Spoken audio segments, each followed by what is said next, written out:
پخوا کې تلاوت کول د په یو صحیح روایت کې نشته، د پیغمبر صلی الله علیه وسلم نه ثابت، د صحابه کرامو نه نه ثابت، بلکې دا بعض د مذهبونو چغې ډېرې وایي، مذهب کته او مذهب بره.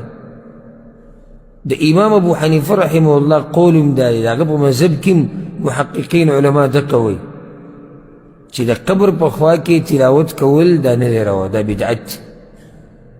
دغه شان امام شافعي مذهب والا، امام مالک مذهب والا، امام احمد بن حنبل مذهب والا، محدثین چې څومره دي، نو بیا څه شو هغه مذهب او مذهب.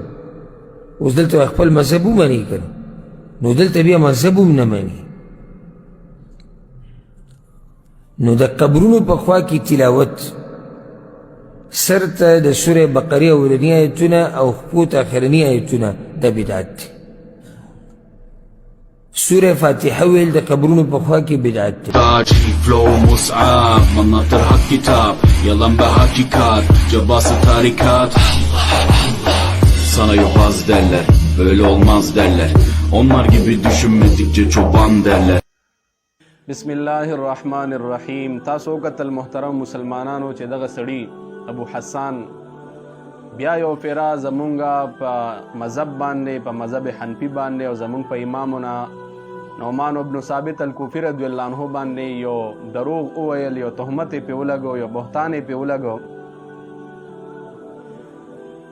زه دته دا خبره کوم چې د امام ابو حنیفه رضی الله عنه د کتابونو نه ته څه خبرې؟ ته د امام ابو حنیفه صاحب کتابونه تا لیدلي دي؟ تا د فقه کتابونه کتلي دي چې ته په امام ابو حنیفه صاحب باندې دروغ وایې چې دا مذهب د هغه دی چې د قبر په خوا کې دا تلاوت نشته دی؟ د سورې بقرې د اولنو آیاتونو د رستنو آیاتونو تلاوت دا د قبر په خوا کې نشته، دا د امام صاحب مذهب دی. کوم ځای کې امام صاحب ویلي دي؟ دا امام صاحب هغه حواله لږه به بیان کړی و چې امام صاحب په دې ځای کې ویلي دي. او زه د خپلو وروڼو ته وایم چې دا ویډیو دونه شیر کړي چې ده ته ورسیږي چې د آینده دپاره د امام ابو حنیفه صاحب نوم دا وانخلي، په دې ګنده خوله باندې د امام صاحب نوم وانلي.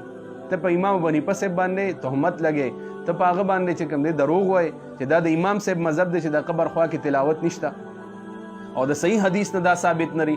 نن به زه تا ته وښیم، دا زما په لاس کې رد المختار علی در المختار جلد نمبر 3 او صفحه نمبر 149 نمبر صفحه ده. دلته کې حدیث مبارک روړي، د ابو داود شریف حدیث ته په باب الاستغفار عند القبر للمیت او حدیث نمبر 3221 نمبر حدیث ته. دلته حدیث مبارک روړي، فرمایي کان النبی صلی الله علیه وسلم اذا فرغ من دفن المیت وقف على قبره.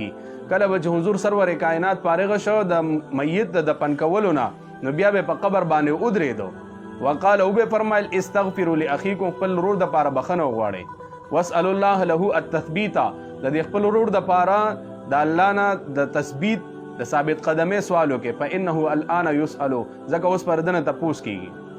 بیا فرمایي کان ابن عمر، وہ حضرت عبداللہ ابن عمر رضی اللہ عنہ یستحب مستحب گنلا ان یقرأ چې اولو علی القبر په قبر باندې بعد دفن المیت، پس د دفن کولو د میتنا اول سورة البقره وخاتمتها، اولنی آیاتونه د سوره بقره الف لام میم او اخری آیاتونه د سوره بقره لله ما فی السماوات، دا چې کوم دینو دا اولولی، دا به حضرت عبداللہ ابن عمر رضی الله عنه مستحب خو غنل. څنګه دروغ وي په امام مناسب باندې او په اصحاب باندې او په حضور سرور کائنات باندې چته دا کار نه دی کړی.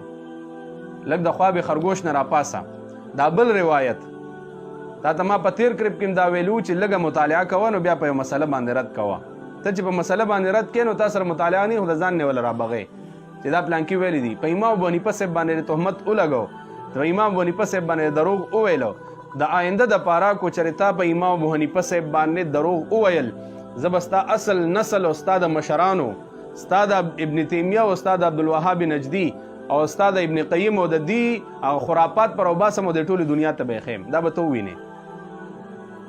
غازب الحدیث اورا په باب زیارت القبور کې علامه ابن عابدین شامی رحمت الله علیه فرمایي، دا زموږ د احناف کتاب دی، ته د احناف مذهب کې نشتا چې انه علیه الصلاۃ والسلام قرأ اول سورة البقره عند رأس المیت. حضرت حضور سرور کائنات په اولستو اولنی آیاتونه د سوره بقره الف لام میم دا مړی سر ته د هغه قبر سره به سر ته ولوستو و آخرها عند رجلیه او آخر د سوره بقره به د مړی خپو ته یعنی قبر ته دا ولوستو. دا د حضور طریقه وا.